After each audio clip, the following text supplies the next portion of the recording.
Awesome. Yeah, I'll go ahead and get started. Thanks for tuning in, everybody. So, oop, if I can go. Okay.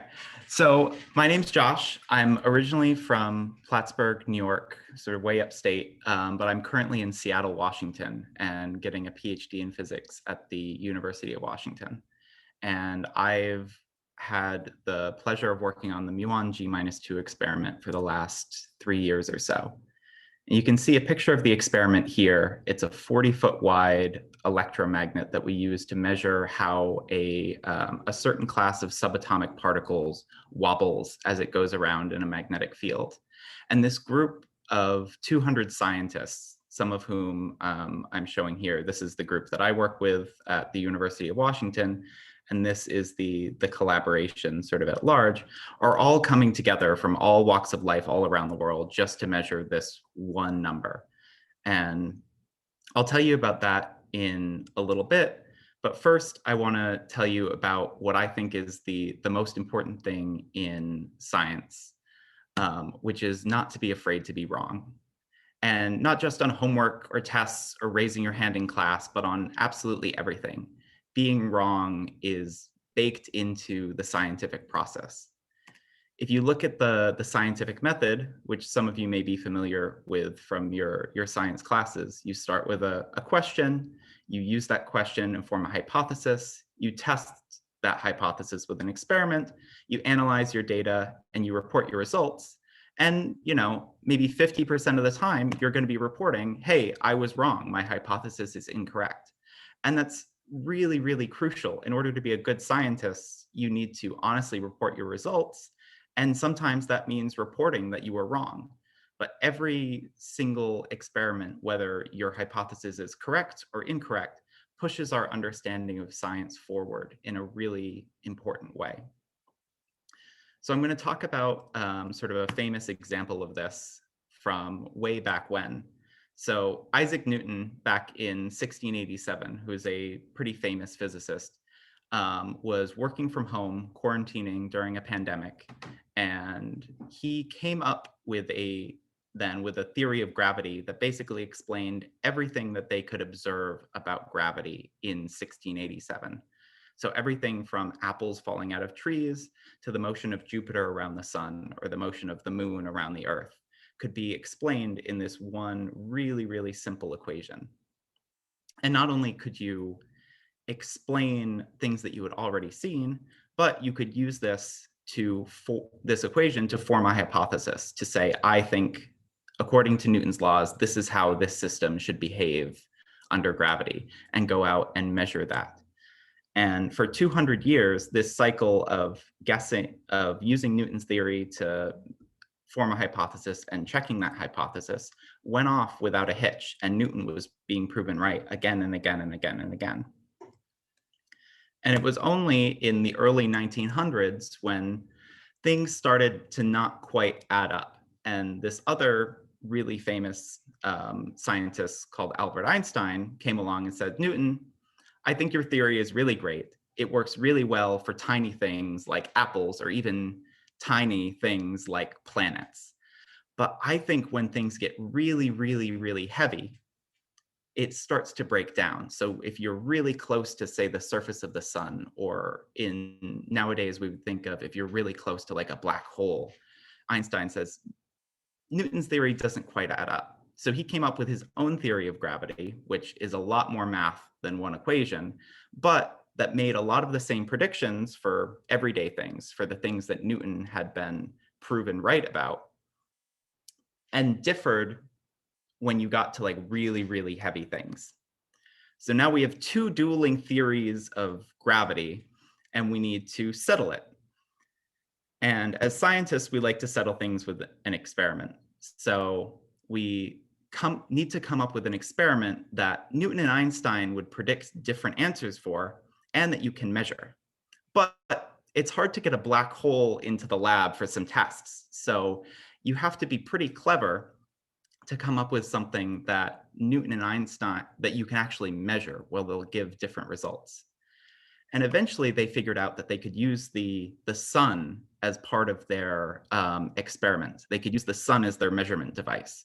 And so the gravity of the sun will actually bend the path of light as it goes really close to the surface of the sun. And so if you take a picture of the night sky with just normally, and then you take that same picture during a solar eclipse when the sun is there and the light from the stars is having to pass really close to the sun in order to reach your telescope, you'll see that the positions of the stars shift in the night sky. And that shift is due to gravity. And it's something that you can predict from both Einstein's theory and Newton's theory. And they give a different answer. So you can take those two pictures of the night sky, analyze the data, and see which theory is correct. And as it turned out, Newton was wrong. And I mean, this was sort of absolutely groundbreaking at the time. I mean, can you imagine thinking you were right for 200 years or thinking a theory was right for 200 years and then suddenly being proven that it was wrong? And we like to be charitable in physics. We don't like to hurt people's feelings. So rather than wrong, we might say that the theory was incomplete. And that really gets to the heart of what it means to be wrong about something in science. Some of the time, you'll be wrong in science and it's just a mistake. You'll say 2 + 2 = 5, and no matter how you try and work the math, that's not going to be right. But often the lines are a little blurrier. So if you imagine looking at a painting from a distance or looking at a really low resolution photo of a painting from super far away, if somebody asked you, hey, is there anything wrong with this painting? You would look at the picture, look at the low resolution picture and say, well, you know, it looks fine to me. I don't see anything wrong with it. But then if I give you a higher resolution image, or I let you get closer and closer and closer to the painting, you'll see there's actually a fine network of cracks in the paint that were there the entire time. We just didn't have the data to see that they were there or even theorize that they were there. And so we need to revise our hypothesis about the painting to include the updated data from this new image. And but in the process, we've learned something new about the painting. And in the process of being proven wrong, we've learned something new about the universe. We've gone from understanding apples to understanding black holes. And that cycle of being wrong and being and somebody else coming around and proving that you're wrong is a really, really crucial part of science. So now I'm going to turn to another really, really successful theory, not gravity, but in this case, what I work with, which is particle physics. So this diagram, a lot of math goes into making it, and I'm not going to talk about that. But all you need to know really is that each one of these boxes is represents a different particle that physicists have discovered and measured and proven that it exists and measured a lot of its properties. And some of these particles are really common. So for instance, these up and down quarks that I've highlighted in purple are primarily what make up the protons and neutrons inside every atom all around you. Electrons are orbiting those atoms and are also what are powering the devices you're using to listen to me right now. And photons, particles of light, are both carrying the information from the screen you're looking at to your eyes and carrying the radio waves that are letting my laptop talk to my Wi-Fi router. But just because these are the most common particles around us doesn't mean that they're the only ones that are sort of hanging around. In fact, if you zoom really, really far into space, if you were to zoom into the space between atoms and look at what space looks like on that super, super subatomic scale, it wouldn't appear empty. It would almost appear like it was fizzing, like this image on the right. And that's because each one of these particles has some probability of popping into and out of existence at random. So instead of perfectly empty space, you have this flurry of activity as all of these particles are popping into and out of existence in this sort of quantum foam that's all around us. And even if we can't see it, and even if it doesn't really affect our everyday lives, it does cause small effects that physicists have figured out how to measure. And one more thing about the standard model that I want to tell you, which you may be able to guess from how this talk started, is that it's wrong. We've zoomed in. This has been a really, really successful theory for the last 50 years or so, but we're zooming in far enough that we're finally able to see some of the cracks in the standard model. And there's a whole laundry list of different cracks that we can talk about, each one of them giving us a new clue of how to proceed and how to go forward and discover new things about the universe. But the one that I'm sort of most excited about is that we're starting to believe that the standard model can't quite explain how a muon spins. And so a muon you can think of as a heavier cousin to an electron. And just like with the theory of gravity, Newton to Einstein, going to heavier and heavier objects gave you a window into where the theory is breaking down. Going from an electron to a muon, which is a lot heavier, allows us to have a really good window into whether or not there's new physics beyond what's described in the standard model. So this is conceptually what we think of when we think of our experiment. You can imagine a top, and if you spin a top on a flat surface, it'll stay standing up for a little while, and then after a while, it'll start to sort of wobble around its axis. And that wobble is really common in nature for things that are spinning. And muons, which have a property called spin, if you put them in a magnetic field, they'll start to wobble in exactly the same way, spinning around their axis, just like a top. Unlike our top, however, which is on this really, really flat surface where it's not being bumped around or jostled at all, these muons are spinning on top of this quantum foam. And so all of these particles that we know about in the standard model are constantly popping into and out of existence and bumping into the muon before vanishing and changing how it wobbles, or changing the wobble that we're able to observe. And sort of crucially, if there's a particle that we don't know about in the standard model, that doesn't mean it can't pop into existence and change how the muon wobbles too. So the muon really, if we're able to measure its wobble, can give us a window into what's happening in the space between atoms, what particles actually exist down there, not just the ones that we think of in the standard model. And so that's sort of the goal of our experiment, is to compare our hypothesis, which in this case is just that the standard model perfectly describes the muon's spin, with an actual measurement of the wobble, and see if there's anything else out there that maybe we don't quite know about yet. And so if you do a lot of math, like a lot of math, so much math that you need to put it on a supercomputer in order to do all of it, you can come up with a standard model prediction for the wobbliness of the muon, which is encoded in this A number. And notice that I'm blowing this number up times 1 billion. If I didn't blow it up this much, you would see maybe like one line of green pixels on the screen, and that would be it, which isn't a very interesting thing to look at. But this is a super, super, super precise calculation that we're able to do with our supercomputers. And so in order to test whether or not our measurement agrees with the hypothesis, we'll need an equally precise experiment.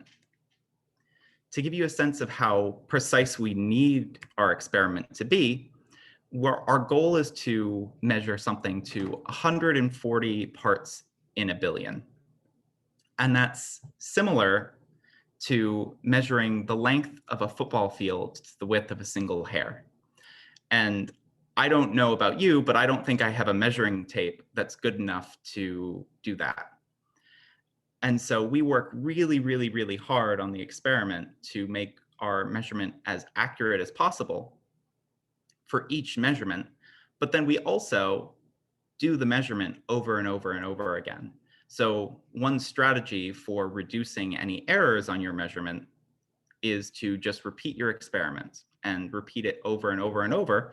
And if you keep getting the same answer, you know you're given more confidence that you're not just getting a random answer each and every time. So how do we measure the muons wobbles? Well, I told you about our 40-foot wide electromagnet at the start, and this is basically a roller coaster for our muons. We send them in to this ring, and we just have them spin around and around and around and around. And as they are going around and around, we're measuring their wobble. You can think of it sort of like this Beyblade that somebody's put into an arena. It's trapped in the arena. It's going around in this circle because of gravity, but it's also spinning and it's also wobbling around its axis as it goes. And so if we were to go frame by frame in this animation here, we could measure exactly the wobble of the top. And that's basically what we do with the muons as well. Using these detectors along the inside of the ring, we measure versus time how these particles are moving. And this is exactly what our detectors see when we do the measurement. And this curve that we're tracing out is the wobble of these subatomic particles. And if we do this measurement again and again and again and again, and we've done it hundreds of millions of times, we do this experiment basically 11 times a second in order to build up this curve, which has billions of muons wobbles in it. We can extract the wiggle from this curve, and it'll tell us experimentally what the muons actually see in that quantum foam. And that's what this plot shows. So again, here's our hypothesis over here. And here on the right-hand side, there's actually two different experiments. So this blue experiment was done about 20 years ago now, using a very similar measurement technique. And this red one is one that we've just done, just published like a couple of months ago. And then the purple band is the average of the blue and the red. And you can see that there's a pretty big difference between them. And you can also sort of see why it was important to get our error bars down as small as possible. If you imagine this purple band expanding out to include, to overlap with the green, we wouldn't be able to say, even if the central value, this dot, stayed in the same place, we wouldn't be able to say whether or not it agreed or disagreed with the standard model, our hypothesis, very well. And if you do the math comparing like how far away these two bands are, you can determine that there's about a 1 in 40,000 chance that this was an accident, that this was just a measurement that happened to go this way, but the true value is closer to the standard model. And while 1 in 40,000 might seem really, really good, it's not good enough for physicists. And so in the next couple of years, we're going to be adding a lot more muons into our plots to really, really try and shrink this error bar down to as small as possible. So there's basically 3 different ways that this could pan out. And each way means that somebody somewhere is going to be wrong. So the first possibility is that we shrink the error bar down and the value stays where it is. And if we shrink it down far enough, we'll be able to get to a small enough chance that it was a random error that,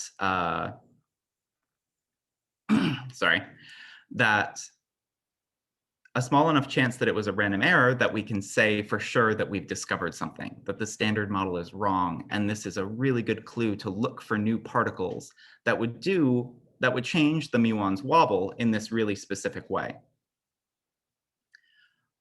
However, there's also a chance, about a 1 in 40,000 chance, that if we do the measurement again, add a lot more muons in, this number will shift back over and agree more with the standard model. And that'll be interesting if that happens, because it'll tell us that something went weird in this experiment or in this measurement. And we'll need to really sort of understand why that happened, and that'll help us build better experiments in the future. The third possibility too is that we shrink down our error bar, our experiment stays exactly where it is, but the standard model prediction, somebody could realize, oh shoot, I forgot to carry a 2 when I calculated this part of our hypothesis, and the standard model prediction could move over and agree with the experiment. And that would also be really, really interesting, because it would teach us more about our existing theory. And it would say, okay, we've been able to patch up this crack in the standard model. And we've learned something new about it in the process. So someone's wrong, and now the exciting part for us is going out and figuring out why and what this means for us going forward. So yeah, thanks for having me. This was an awesome talk to be able to give. And are there any questions out there?